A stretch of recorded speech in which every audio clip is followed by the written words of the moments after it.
हे परमात्मा,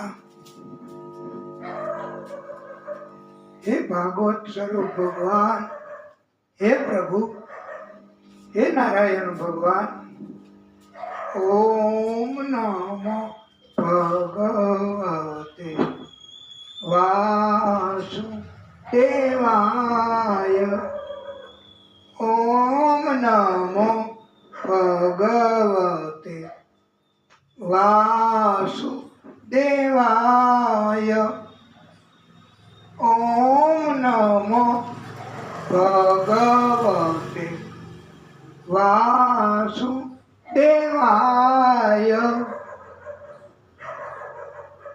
वंदे देव उमापति सुरगुरुं,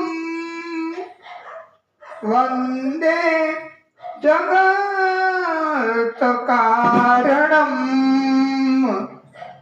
वंदे पन्नगभूषणं मृगधरं, वंदे पशूनां पतिं, वंदे सूर्यशशाङ्क वहनी नयनं, वंदे मुकुन्द प्रियं, वंदे भक्तजनाश्रयं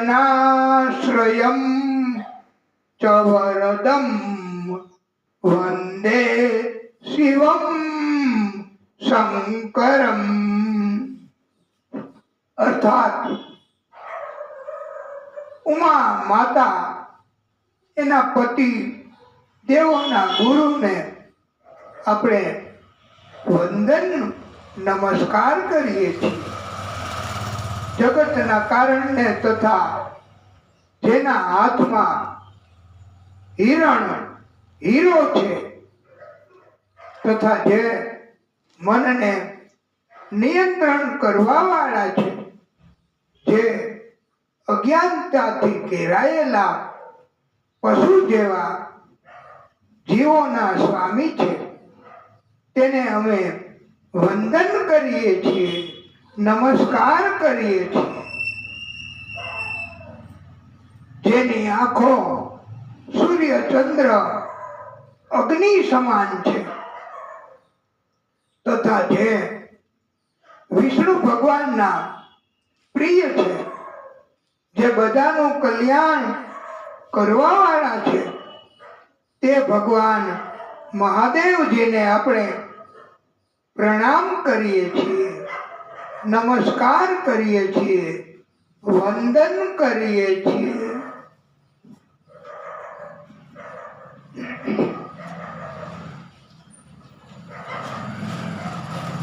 શ્રી શુક ઉવાચ।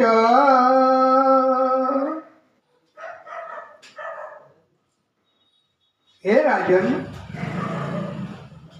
પરમાશ્ચર્ય થયું છે।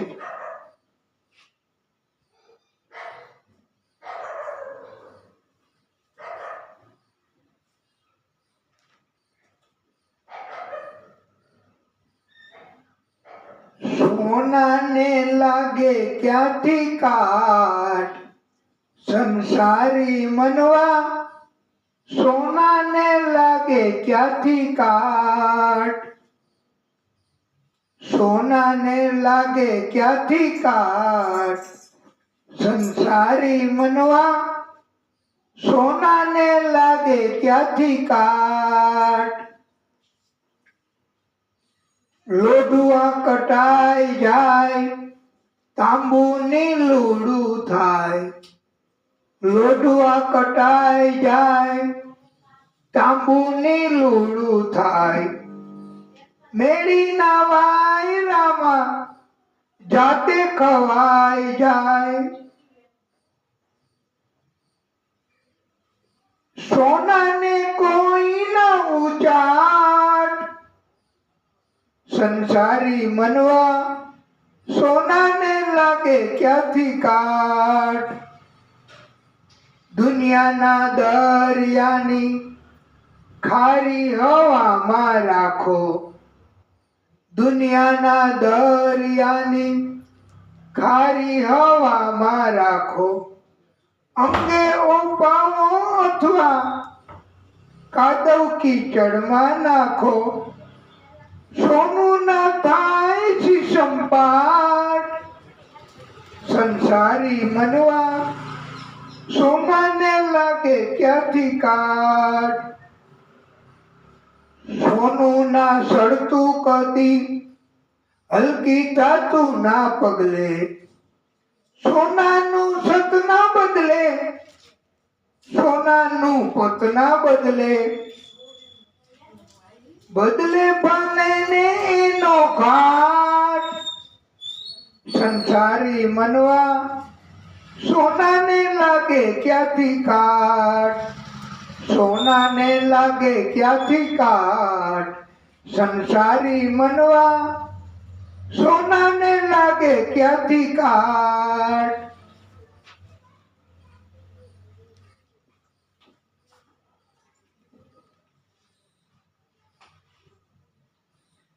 શ્રી શુક ઉવાચ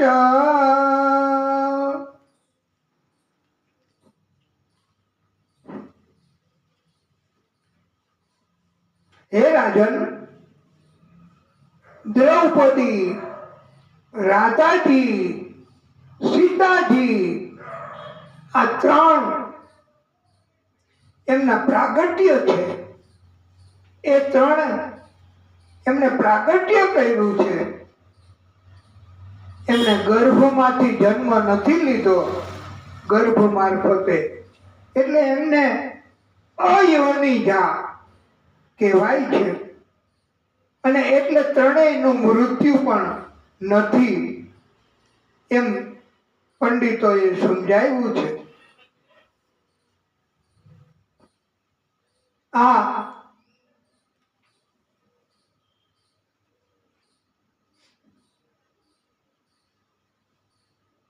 કુરુ એને 4 પુત્ર, પરીક્ષિત શ્રાપવાળા નહીં હો, સુધનુષ્ય અને સુધનુષ્ય ને સુહોત્ર અને એને ચ્યવન, એને કૃતિ, એનો ઉપરીચર વસુ અને એને બૃહદ્રથ, કુશાંબ, મત્સ્ય, ચેદી, પ્રત્યગ એવા 5 પુત્ર થયા હતા. વસુના પુત્ર બૃહદ્રથ એને કુશાગ્ર, એને વૃષભ, એને સત્યહિત, એને પુષ્યવાન, એને જુહુ એવા પુત્રો થયા હતા. આ વાસુપુત્ર બૃહદ્રથને બીજી પણ એક પત્ની હતી. તે પત્નીએ માનવ શરીરના 2 ટુકડાઓને જન્મ આપ્યો. પ્રજા અયોગ્ય વાતો ફેલાવે રાજા વિશે, એટલે રાજાએ સૂર્યોદય પહેલા જ બંને માનવ દેહના ટુકડાઓ જૈનમાં 2 રાણીઓ મારફતે અડધા અડધા એને જંગલમાં ફેંકાવી દીધા. જંગલમાં જરા નામની એક રાક્ષસીએ ટુકડાઓને લઈ લીધા. બંને ટુકડાઓને એમને ભેગા કર્યા, જોડાણ કર્યું અને એવું મનમાં બોલી, જરા નામની રાક્ષસી, જીવ જીવ જીવ જીવ જીવ જીવ. અને એ પુત્ર એ જીવિત થયો. જરાએ એનું જોડાણ કર્યું હતું એટલે એને જરાસંઘ એવું નામ આપવામાં આવ્યું છે.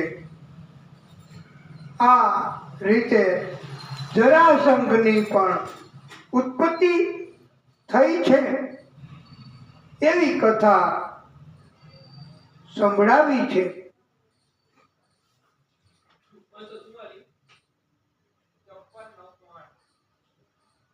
એમના વંશમાં સંતનું રાજા અને વેદો એવું કહે કે મોટો ભાઈ હયાત હોય ત્યારે નાનો ભાઈ પિતાની ગાદી સંભાળી ન શકે. મોટા ભાઈ દેવ આપી એને વનમાં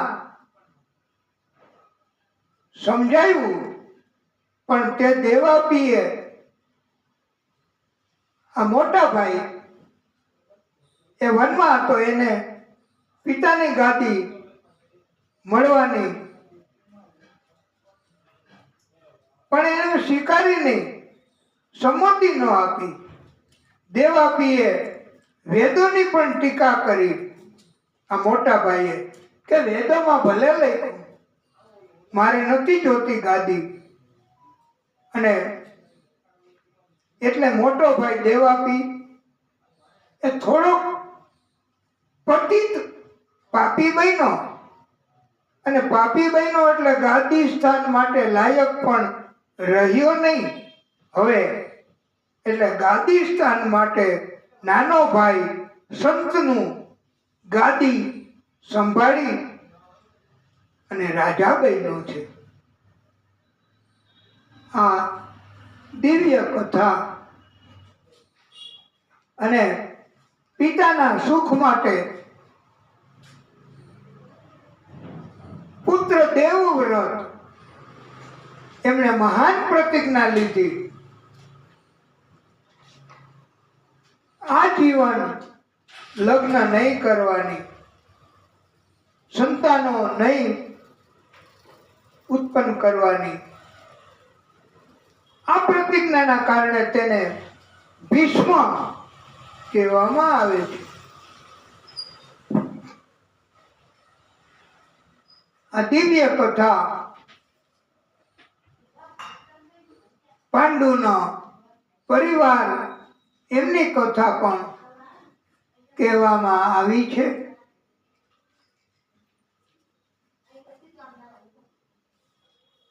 અને બોધ આપવા માટે એવું કહેવામાં આવ્યું છે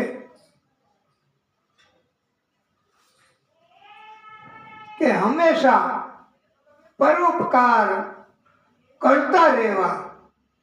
બીજાની ઉપર ઉપકાર કરવો એ જ મોટામાં મોટા સત્કર્મ એનો ભાગ ગણાય છે. બીજાને ઉપર ઉપકાર કરવાથી પોતાને ક્યારેય કાંઈ ખૂટતું નથી. બીજાને ઉપર ઉપકાર કરવાથી પોતાને ભીખ માંગવા જવું નથી પડતું. અને ભાગવતકારો લખે, दूसरों का दुखड़ा दूर करने वाले तेरे दुख दूर करेंगे राम. किए जा तू जग में भलाई का काम तेरे दुख दूर करेंगे राम. दूसरों का दुखड़ा दूर करने वाले तेरे दुख दूर करेंगे राम. જો આપણે બીજાનું દુઃખ તકલીફ દૂર કરશું તો આપણને દુઃખ આવશે જ નહીં, તકલીફ આવશે જ નહીં. અને આવશે તોય આ રામજી આ આદિશક્તિ એ દૂર કરી દેશે. क्या तूने पाया क्या तूने खोया, क्या तेरा लाभ है क्या हानि, इसका हिसाब करेगा वो ईश्वर, तू क्यों फिकर करे रे प्राणी, तू बस अपना काम किए जा, तेरा भंडार भरेंगे राम, दूसरों का दुखड़ा दूर करने वाले तेरे दुख दूर करेंगे રામ. એટલે પરોપકાર એમનું મહત્વ સમજાયું છે. અને ભાગવતકારો એમને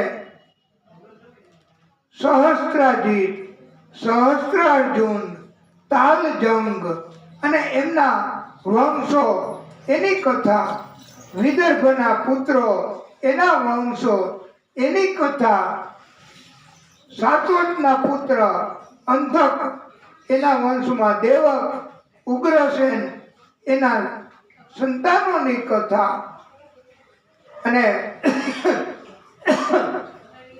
દેવકે પોતાની દીકરીઓ સાથે વાસુદેવને પરણાવી એની કથા, દંતવક્ર શિશુપાળ એનો જન્મ એની કથા,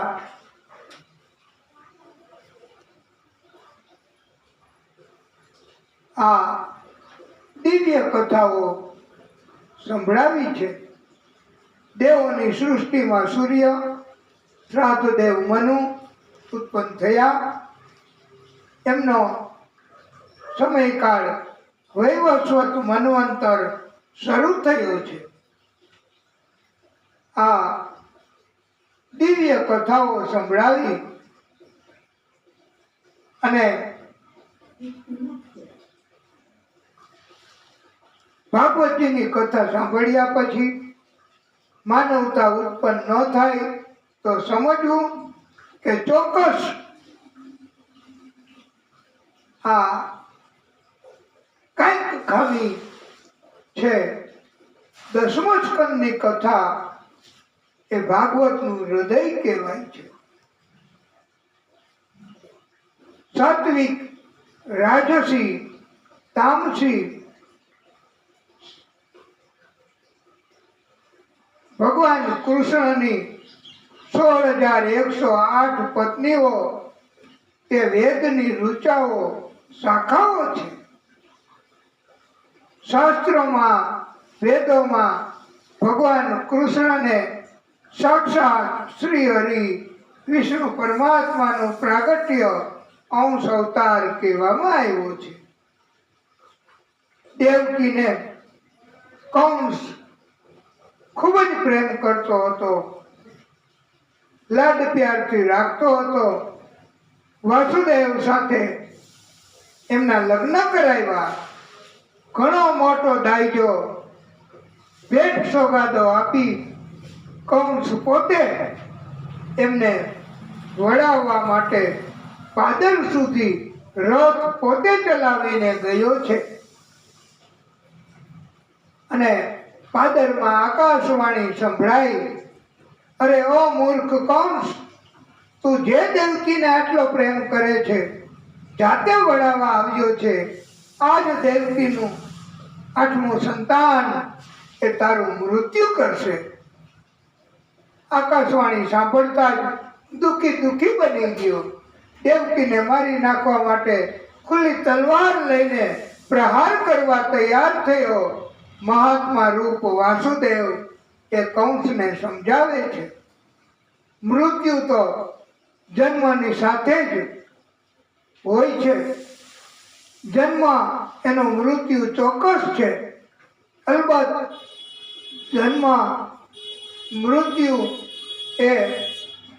એનાથી મૃત્યુથી બચવા બુદ્ધિમાન મનુષ્ય થોડો ઘણો પુરુષાર્થ કે પ્રયત્ન કરી શકાય, પણ મૃત્યુ તો ચોક્કસ નક્કી હોય છે. દેવકી તો એને તો તમે શા માટે મારો? એનાથી તો તમને નથી કાંઈ ભય. એમના સંતાનોથી ભય છે તો તમને એના સંતાનો સોંપી દેશું. આ 8 સંતાનો સુધી. એટલે હવે પછી વાલા ભક્તો, આ જેટલા સંતાનો થશે એ તમને સોંપી દેશું. આવું વચન આપ્યું. કંસ દેવકી વાસુદેવને કેદમાં રાખ્યા, કારાગૃહમાં. એક પછી એક સંતાનો એ થયા છે. અને વાલા ભક્તો, પ્રેમનો દરિયો એ આખો સુકાઈ ગયો છે. અને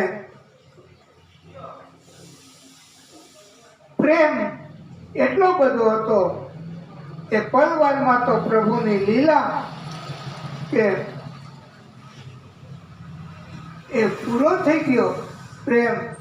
અને કેદમાં પૂરી દીધા કંસે એની કાકાની દીકરી બેન દેવકી અને વાસુદેવને. વાસુદેવે પણ પોતાની પત્ની માટે આ કેદ સ્વીકારવી પડી છે. આ પ્રભુની લીલા. પ્રેમથી બોલો રાધે રાધે, જય જય શ્રી રાધે, કૃષ્ણ કૃષ્ણ, જય જય શ્રી કૃષ્ણ. મેરો રાધા રમણ ગિરધારી, ઓ શ્યામ બનવારી. મેરો રાધા રમણ ગિરધારી, ઓ શ્યામ बनवारी गिरधारी ओ श्याम बनवारी रसना इठलाता आ रसना का पीती रहे भरी प्याली रहने अवनेर सुता की हंसता इठलाता डेलता सा रस और सामने हो मेरा सांवरा साकी मैं नाचू गाऊं रिझाऊं उसे कुछ जी में रहे अरमान न बाकी और नीत चाह वह चाह से देखा करूं मनमोहन की झाकी और गाऊं मैं क्या मेरो राधा रमण गिरधारी ओ श्याम बनवारी। वाला भक्तो હવે દેવકી એમને એક પછી એક સંતાનો એ થાય છે અને આ દિવ્ય કથા આપણે કથાને ટૂંકો વિરામ આપીએ પછી આગળની કથા કરીશું। બોલીએ ભાગવત સ્વરૂપ ભગવાન કી જય।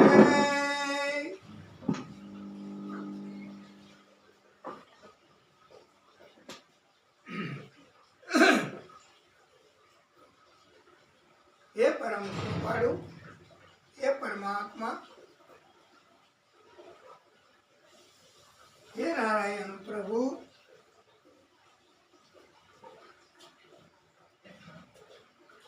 हे भागवत स्वरूप भगवान हे प्रभु